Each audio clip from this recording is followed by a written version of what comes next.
I'll tell you this. I have not heard a single good thing about it. Not even once. This video is brought to you by Keeps. Stick around to hear more about the discount they're providing to the entire upper echelon community. Okay, there are some way more detailed videos in the works right now, big investigations, etc., etc., but for the moment, I want to talk about Velma.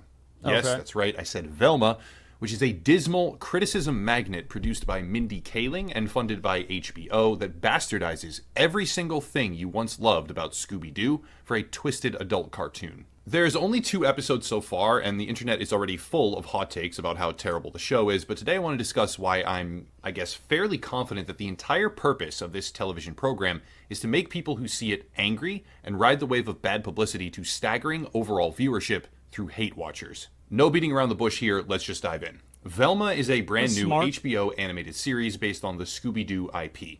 Setting aside anyone's individual thoughts on that, whether or not they enjoyed it as a kid or ever even watched it in the first place, the reality is Scooby-Doo is a nostalgia-filled children's program from as far back as the 1970s. I myself watched it whenever I could, within reason, I guess, during my younger years. So y'all think that, like, maybe it was just a big fucking psyop to get everybody mad about it and then raise their awareness? I don't think that works.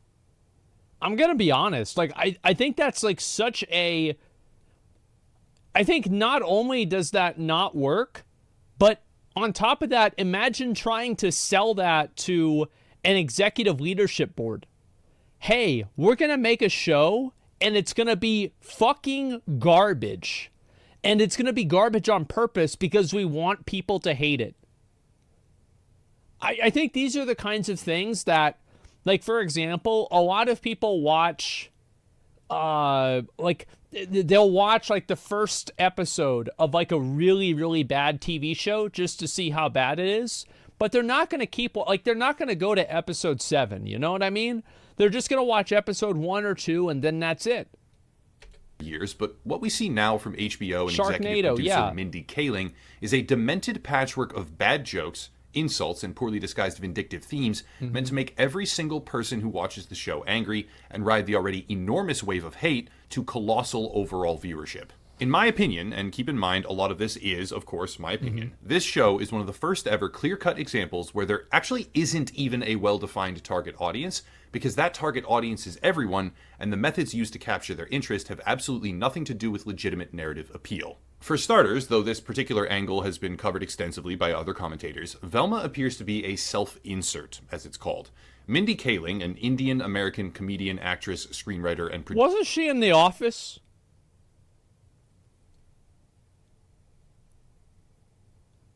But I remember that one scene where, like, she's trying to play games with Daryl. And she's like, yeah, I don't know if I really want to go out with you anymore. He's like, all right, yo, I'll see you later. Peace. I gotta go. And she's like, wait, I was just trying to see what you were saying. And then he's like, yeah, I gotta go. That was it. That was my favorite fucking scene about her, man. Oh my God. She's done a ton of stuff. Yeah. Producer is the executive producer and writer of the show itself. Yeah, she was good. Which coincidentally has decided to racially swap Velma, the main character, from white to Indian, with Kaling herself doing all of the voice acting. Oh, on the surface, she's the that's character. Fine. Okay. I don't really care for the political discourse that rapidly devolves as soon as you mention racial character swapping. But for I mean, again, Pedro Pascal, literally in The Last of Us. Is he white? No, he's not white. Does anybody give a fuck? No. Because it doesn't matter. For this particular case, yeah, it is kind of relevant. The thing to understand here is that Velma has atrocious favorability ratings, though it is admittedly far from a perfect... How the fuck the audiences... How the fuck do you go from 55% to 7? Like, don't you ever ask yourself, like, if you're catching L's with this... and you're constantly, like, rating things with, like, a 40% differential versus your audience, there's got to be something wrong. Perfect barometer in this case, Rotten Tomatoes is currently sitting at just 7% audience favorability, making it basically one of the worst rated shows in existence. And you've got to think the half of that 7% probably just hit the other button on accident. However, approval has absolutely nothing to do with numerical success. It's not exactly an uncommon trend, but Velma is now joining a long list of predating programs, such as Dave Chappelle's Sticks and Stones or Amy Schumer's Growing. Yeah, look at this. Such as, bro, like how the fuck does Dave Chappelle get 35% critical reviews but 99% audience score? I can tell you how. It's because the people that rate these things are completely out of touch. You don't make that bad of a differential if you just, if you are in touch with your audience. They're paid though. Critics being activists. There you go. And it's just so fucking annoying, man. Oh my God. People are complaining about the Pedro Pascal example. Here's another one. Nick Fury plays Samuel L. Jackson. Does anybody give a fuck? No, they don't. Because he's a good actor. That nobody gives a fuck about a race swap if the character is good. Okay? That's the only thing that matters.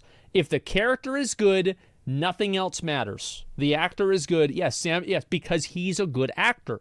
That's what matters. Everything else is bullshit. Dave Chappelle's Sticks and Stones or Amy Schumer's Growing, which demonstrate a widening gap between critical acclaim and actual enjoyment of the audience. For Dave Chappelle, the actual audience loved the comedy show, while critics hated it. For Amy Schumer, critics loved the special, while the general audience despised her. Yeah, of course. What a fucking surprise. Nobody likes her. Like, I haven't heard about her in like 2 years. And like also, I think there's another example that you can use for why I don't think this was a, like, I'll wait for his argument for it. But here's another example of why I don't think this was like intentional, the show to be bad. Is because remember the Ghostbusters with all the women in it? Yeah, you didn't see another one of those, did you? No. Because nobody watched it. Everybody talked about it. Everybody talked about how bad it was, but nobody watched it. But for Velma, it seems that while critics are still trying to pretend it's a good program, at least some of them, the barriers are coming down, and reality has begun to set in, at least on a very basic level, that this is a terrible piece of writing that should not exist and deserves absolutely no respect. Alright, before going further, it's time for today's video sponsor, who is particularly well suited for existing channel demographics. Most of you watching this are men ages 18 to 45. It's actually always been that way since the very early days of the channel, and as a result, some sponsor products are better suited for channel integration than others.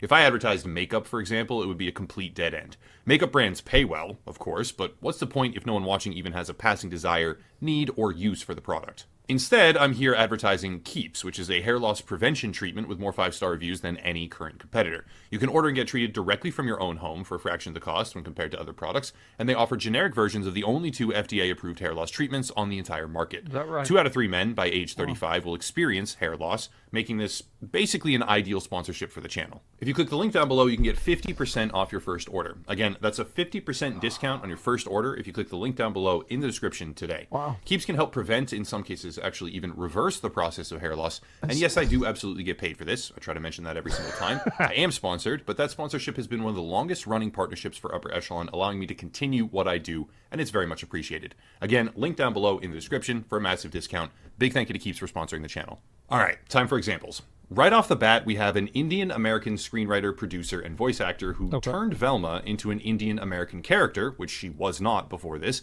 and now does the voice acting herself. Heck of a start. What's next? Racially swapping Shaggy, probably the most beloved character along... I think this one's the most... This is...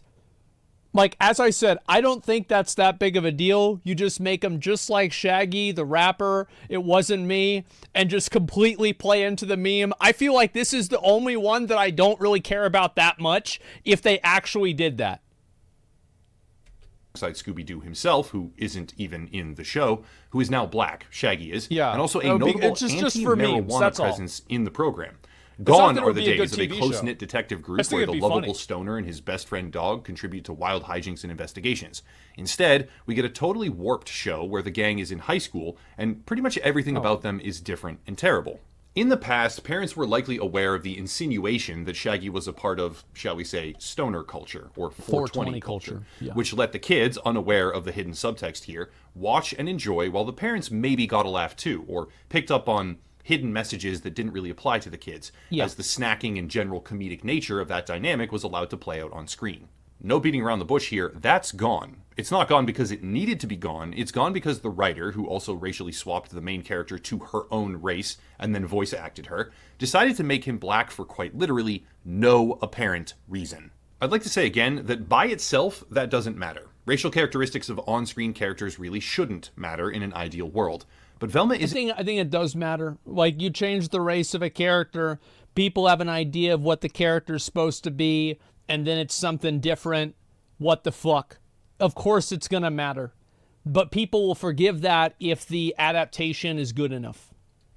Isn't just doing this to find the right actors for the role. It isn't doing this to make an actual point or appeal to a separate demographic even. It's doing this to make people angry, which is working. There's only a couple of episodes out right now, but let me just frame this out for everyone.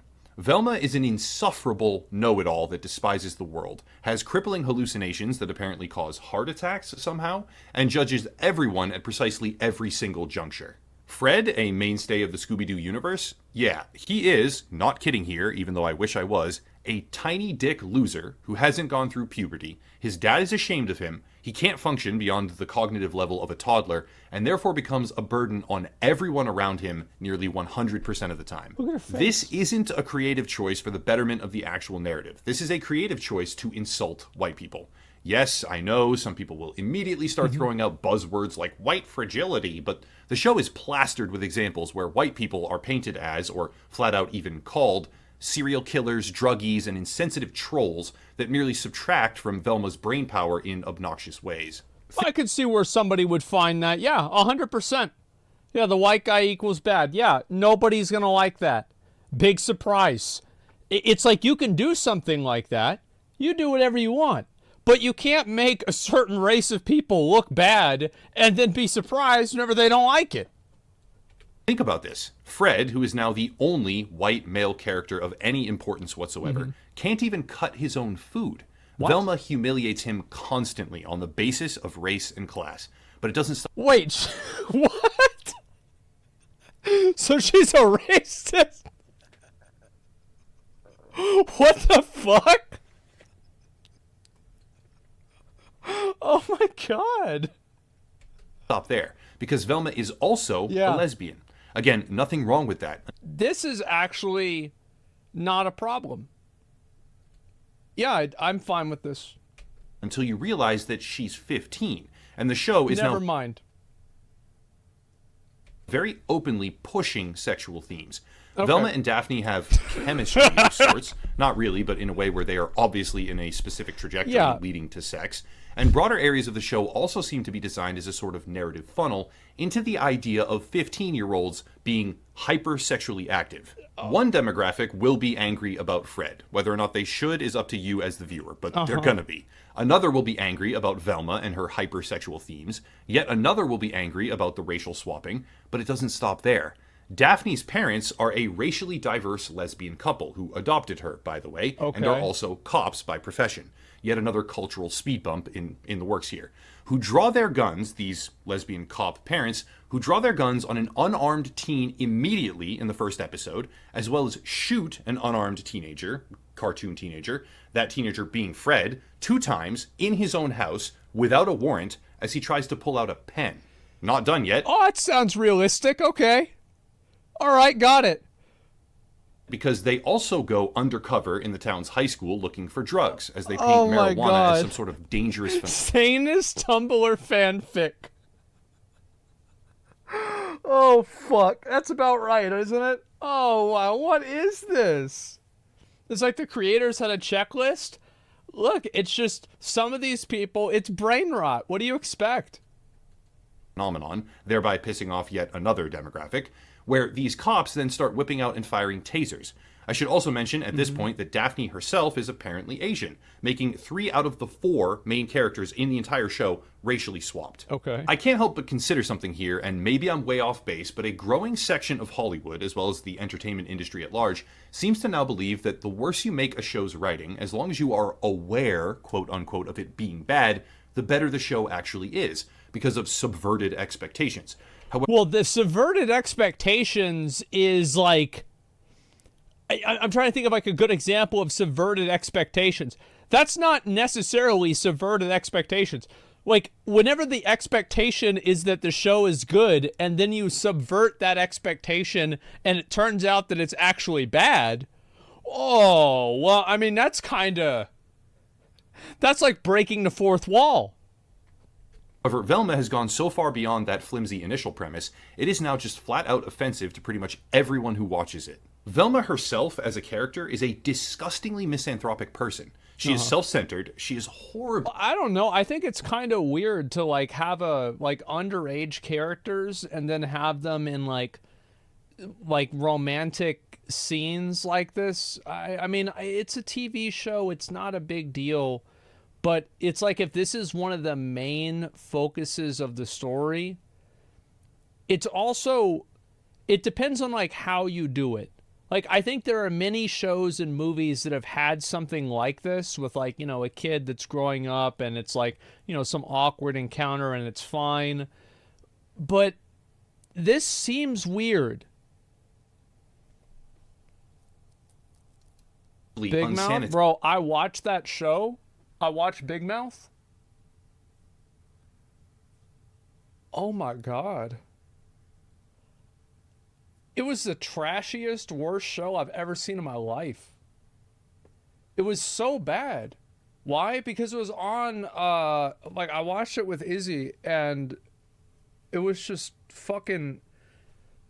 It's like the whole show is about sex, and all the kids are 11.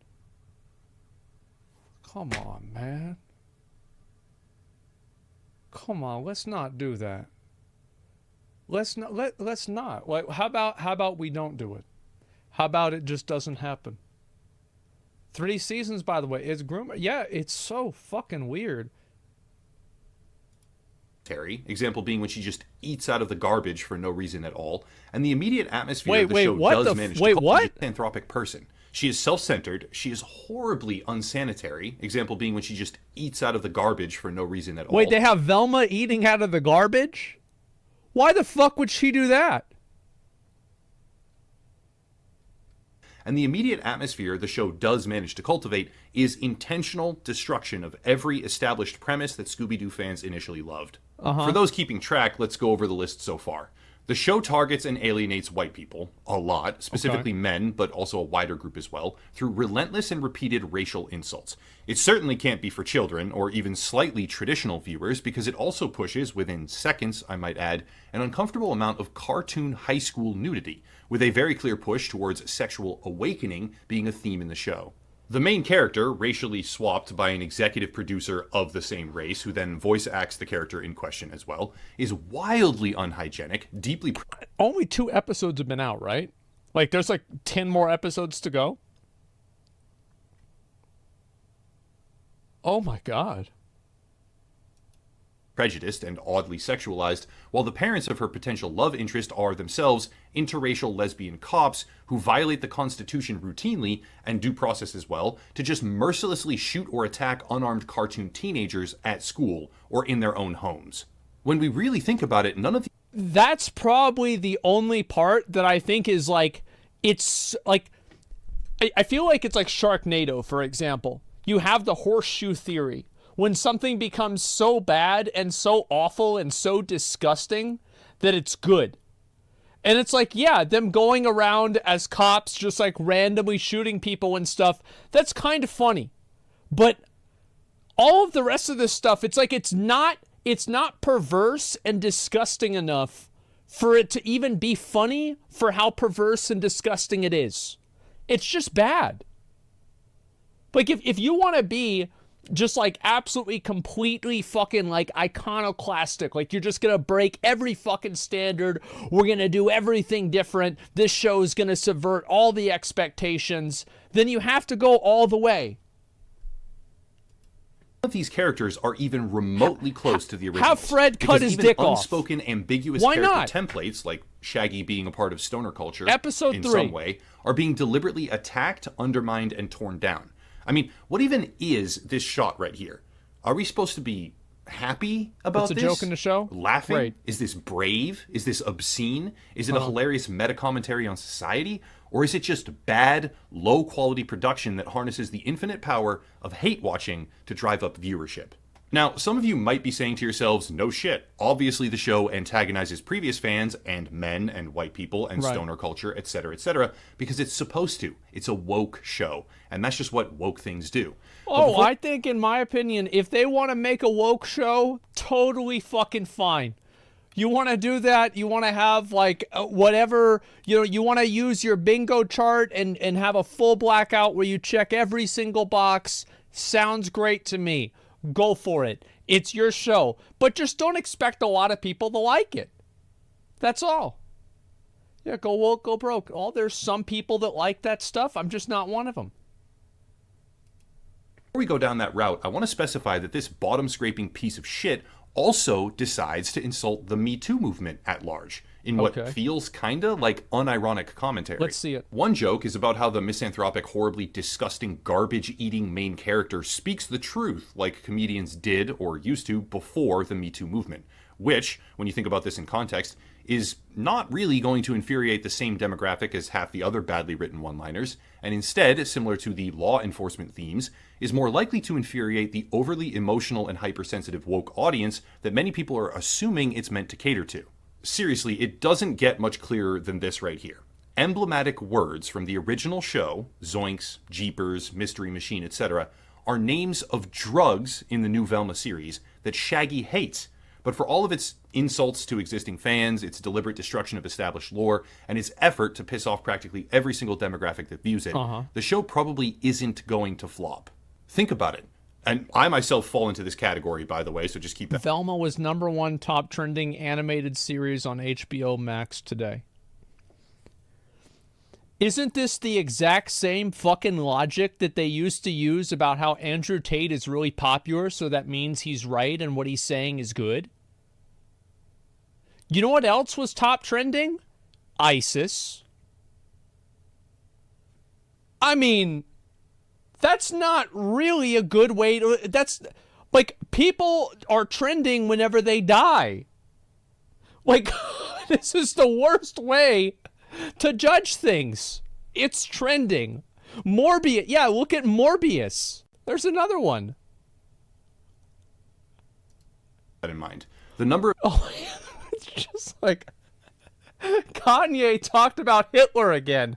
Hitler's trending. What does that mean, huh? How fucking stupid. There's only one animated series. Yeah, that's what I was going to ask. How many other animated series are on HBO Max?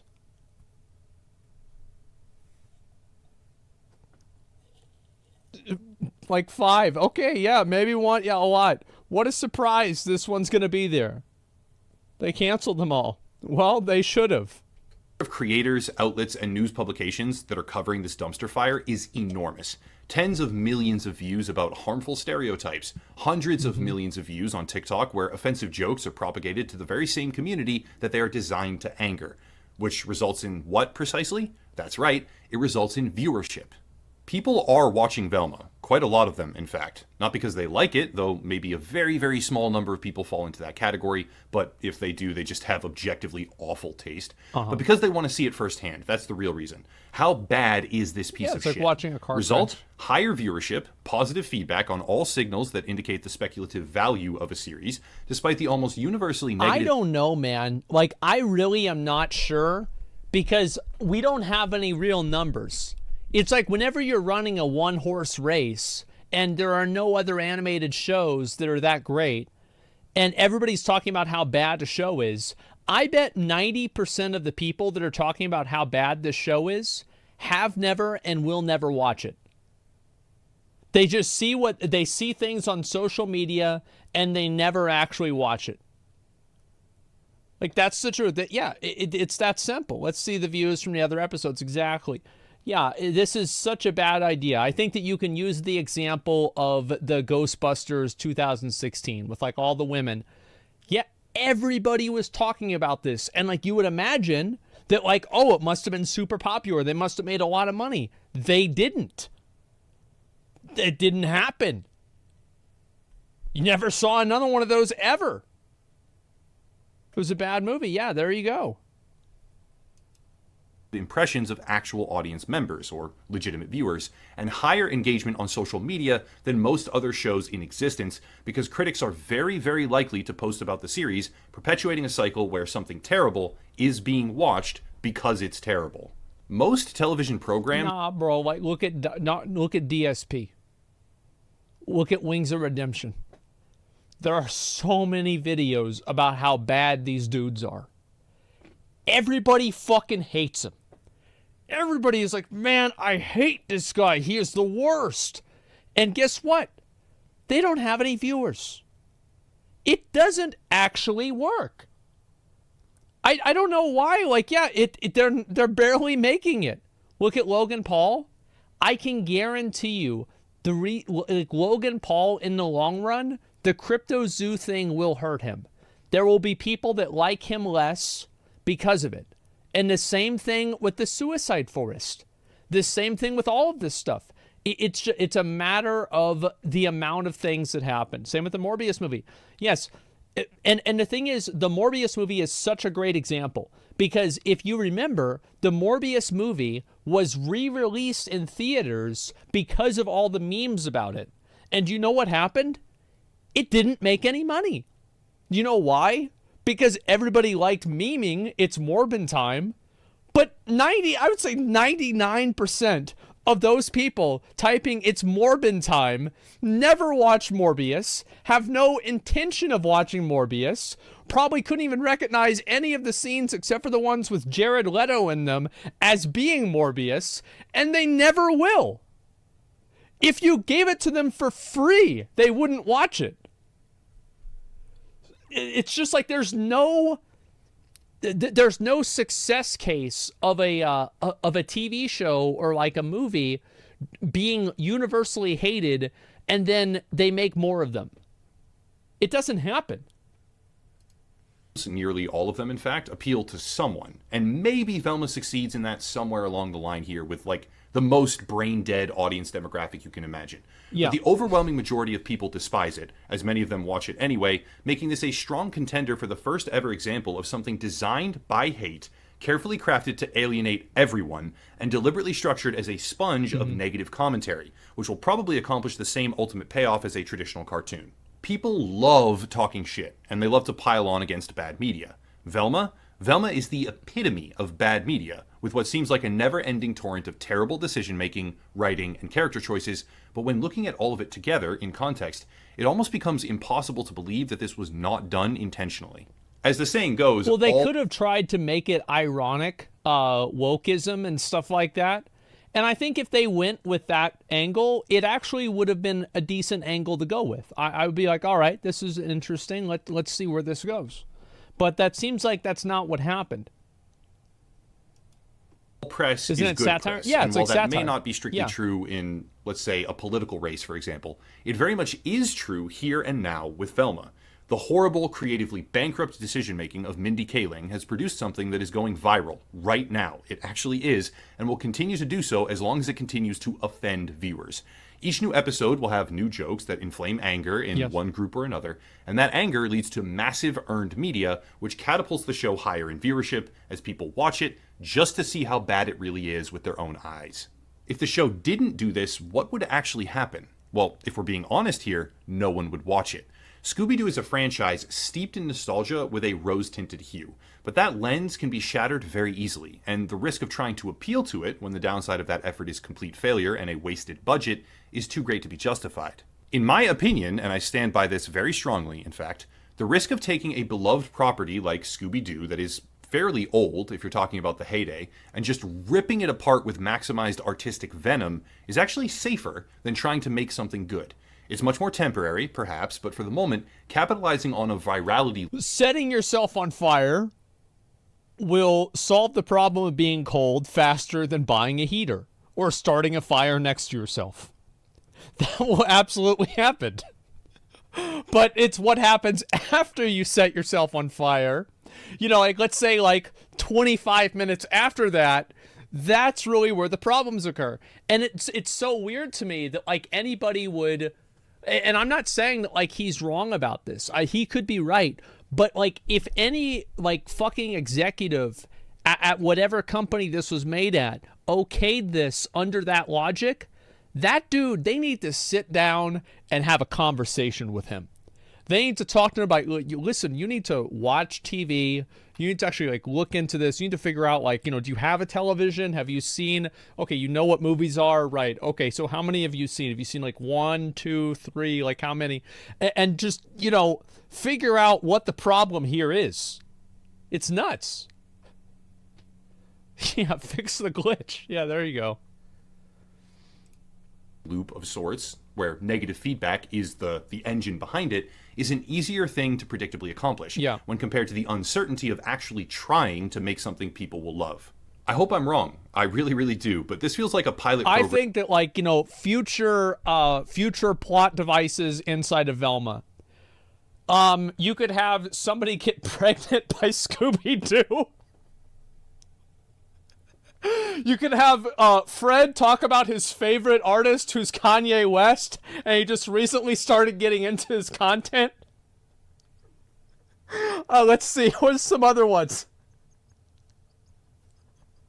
You could have. Oh man, I don't know if I should. You could have Bring Your Gun to School Day, and Daphne could bring one of her parents' guns. Oh man, this could get even better. Like, they should hire me. I can make this show way better than what it is already. Yeah, come on. Yeah, Shaggy becomes a 9/11 denier. I mean, come on. Yeah, Scooby-Doo. Yeah, bring your AR to school day. Yeah, there you fucking go, man. Yeah, somebody starts an OnlyFans, exactly. It's just... I think if they want to make it just absolutely offensive to everyone, good. Then do it. Don't hold anything back. Don't take any risks. Don't be like, sorry, don't withhold any risks. Like, if you're going to make a joke that's absolutely fucking horrible, make a joke about the Queen of England dying, do it. Fucking do it. It doesn't matter. Go all the way. Yeah, Daphne falls in love with Andrew Tate. That's so great. Yeah, why not? That sounds right. And she's writing him letters from jail, and it's just like some weird... Yeah, it's so good. Yeah, if Fred neo-Nazi? Well, that's what I was saying about, like... But, like, you tell that... Like, that's, like, season 1 is, like, he likes Kanye West, and, like, season 3 is he's a neo-Nazi, and, like, season 2, like, maybe something else happens. I don't know. And, yeah, go big. Really, really try to fucking nail this. Yeah, Fred joins Q... Yeah, think about, like, somebody has to join QAnon. Oh, man. Like, let's see. What are some other good ones? Oh, wow. Go big or go home. Yeah, exactly. January 6th celebrate. Yeah, that's a really good one. And you have, like... you have, like, all of the Republican, like, white people in the school that have, like, a big celebration on January 6th. And it's, like, for, they're all listening to Kanye West and, doing other types of, like, weird redneck stuff. It just to be as absolutely fucking offensive as possible. Yeah, R. Kelly is involved. Yeah, bring R. Kelly back. Why not? ISIS. Let's have ISIS recruitment. Like, maybe Shaggy joins ISIS. Oh, man. This is just, it could be something really beautiful. Yeah, all in the same episode, exactly.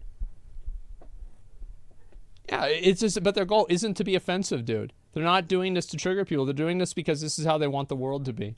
I don't know, maybe you're right. But I'm saying if you want to make it as offensive as possible, just call me up. I've got a lot of ideas. Please. Epstein's Island. Great fucking idea. For purely malicious reboots with the only definable intention being maximized anger through the destruction of existing brand goodwill. Today it's Scooby-Doo, tomorrow hopefully nothing, but who knows. Again, yesterday I do hope I'm wrong, but that's it. If you want to support the channel, check out the links down below. Also, don't watch Velma. Don't hate watch it. If you're gonna do it, pirate it, I guess, but just don't add to the feedback loop here where everyone is watching a show that is terrible and deserves absolutely no success, but it's going to be successful now because everyone hates it so much. And look at me. I'm perpetuating it. Like, some people will watch this video and then go watch Velma because I talked about it and said it's so bad. because it really is that bad. It's actually one of the worst things I've ever seen in my life, but it's successful. Being bad and being successful are not mutually exclusive. Anyway, yeah, that's off on a tangent. That's not scripted. Yeah, I'm gonna be honest. Like, I've just been sitting here thinking of like different plot devices that you could make for this show if you wanted it to be as bad as possible, given like what the cast is. There are so many of these that I'm thinking of that are so bad I can't even say them. Like, this is something. It's just like, it's fucking perverse. Like, the person that would think of this is like, you should, if you make this, you should go to jail. It's like, if you made this, you lived in China, you'd go to a re-education camp. Locals and Patreon for a monthly subscription to support the channel, social media, the video sponsor, a YouTube alternative called Odyssey, etc., but I'll cut it there and stop rambling. As always, thank you all for watching, and have a nice night. Oh, good. He got the giraffe back. That's good. Keeping things fresh. Oh, man. It sounds like South Park now? Exactly. Yeah, the gang visits North Korea. Yeah. Yeah, I'm telling you, like, you know, just like completely, like, fucking, you know, hone in on racial stereotypes. Just do it with just literally no remorse. Oh, yeah, Velma visits a KKK leader. Oh, absolutely. Yeah, it's just, imagine they really go out and the show is just a goofy image of Muhammad blowing Jesus. Yeah. And just make it as absolutely offensive as possible. Because I think that that's the only way that they can redeem the show at this point. Like, even if they make the show's writing good, nobody will like it because they're trying to make it good. The only path forward, it's like the one time I told you guys that I had a big bag of gummy worms or gummy bears. I think it was actually gummy lifesavers. I don't remember. It's pretty much all the same. And I ate half the bag and I was sick. And I told myself I have to eat the rest of these gummy worms. Or that way they'll stop making me sick. You just have to eat your way through it. You got to do the whole thing. Get it out of the way. That way it's not going to be there anymore. Yeah, you go on a ghost hunt. Yeah, that's a really good idea. Absolutely. Why not? And you find the ghost of, let's see, Gandhi. And he's talking about how he was racist.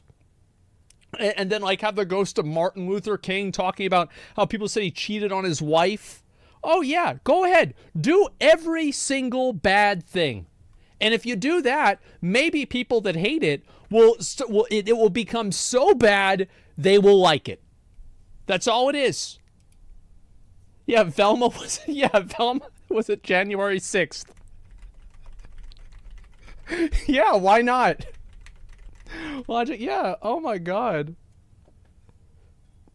The show needs an Uncle Ruckus. Yeah, I mean, you could have that, exactly. And, make them what? Oh my God, yeah, why not? Yeah. It's just, oh man. Oh, wow, this is just, it's just so fucking bad. I'm just thinking about how awful you could make the show, and I think it would become so horrible and just disgusting and despicable that it would. I'll read a few of the comments. Actually, I want to read a few of the comments of this before I forget. And yeah, give me one sec. Where the fuck did it go? Okay, give me. We'll watch this. Yeah, just. I absolutely love these. This is so good. Fred becomes Velma's pay pig. Yes, of course. And you don't stop a trend by hating it. You stop it by ignoring it. Being irrelevant is the true death of media. I don't hate it. I nothing it. It deserves as much regard as an incomprehensible scribble on a bathroom door. Yeah, the thing is that I can guarantee you guys that us thinking of these terrible plots will probably be more entertaining to do than watching any episode of this show. It's a giant projection of every failed relationship and daddy issue the creator has. Many such cases. Well, the thing is, remember, no hate watching. I don't understand people that hate watch. I really don't. It makes no sense to me. I will never understand it. It's so fucking weird. Anyway, I think this is very interesting. isn't it crazy how the only explanation people can have for how bad this show is that it was bad on purpose, because nobody can possibly believe that it was just this bad on accident? It had to have been. This is like some fucking conspiracy shit. It's like, there's no way that we could have gone to the moon. Do you know how far away that is? How many things would have had to work at the same time? There's no way, bro. Yeah, exactly. Life is stranger than fiction. Exactly. Yeah, there you go. I still believe that I think that House of Cards, the TV show, it didn't die because of Kevin Spacey. It died because of Donald Trump. The fucking show, the real life election was so fucking insane that the show that was supposed to be a more dramatic version of American politics couldn't keep up with it. And the show died. I think that's what happened. I watched it.